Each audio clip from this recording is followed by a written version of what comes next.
봅시다. 1월 말부터 2월 5일까지 알려진 내용을 나열해보면, 첫 번째, 우한 인접지역에서만 1일 260명이 한국에 들어온다. 1월 28일자고요. 두 번째, 무증상 감염자의 존재는 1월 28일부터 알려져 있다.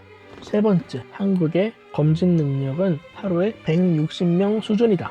위 세 가지로 압축할 수 있습니다. 종합하자면 우리나라는 2월 5일까지 방역 능력이 전혀 없었습니다. 이건 어디까지나 일반인인 제가 우리나라가 방역 능력이 없다는 걸 알게 된 시점이고, 대통령이면 당연히 더 정확하게 그리고 더 빠르게 우리나라의 방역 능력이 당시 시점에서 부족하다는 것을 알았을 겁니다. 의협의 권고니 감염내과협의회 권고니 하는 전문적인 영역까지는 들어갈 필요조차도 없죠.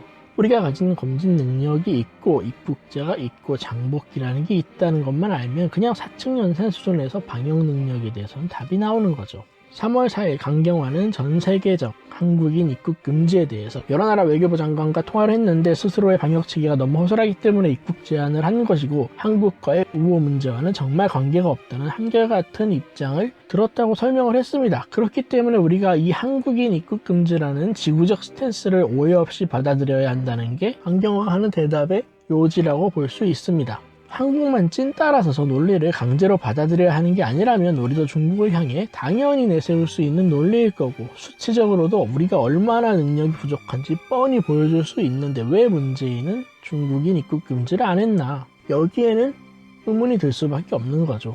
만약 2월 초 시점으로 우리나라가 방역 능력이 수치상으로라도 충분했고 매우 불운한 사태가 벌어지지 않는다면, 방역을 통해서 우한 폐렴이 지역사회에 번지는 것을 막을 수 있다면, 현 시점에서 우한 폐렴이 창궐한 건 재수없는 경우고 문재인이든 중대본이든 누구의 잘못도 아니라고 보는 게 정상인의 시각이죠. 하지만 방역 능력이 심각하게 부족한 현실에서 웰컴 차이나 웰컴 우한 짜요 이러고 있으면 이건 의도가 있다고 보는 게 맞겠죠. 주식시장 보세요. 이게 효과가 있을지 없을지 모르겠는데 위기라고 생각하니까 바로 공매도 금지 6개월 때리잖아요. 주식시장 공매도 금지 때리는 과감성, 신속성 10분의 1만 우한 폐렴 사태 초기에 투자했어봐요. 우한 폐렴이 꼴났나? 중국에서 오는 입국자 중에 몇 %가 위험한 잠복기 우한 폐렴 환자인 줄 몰라요.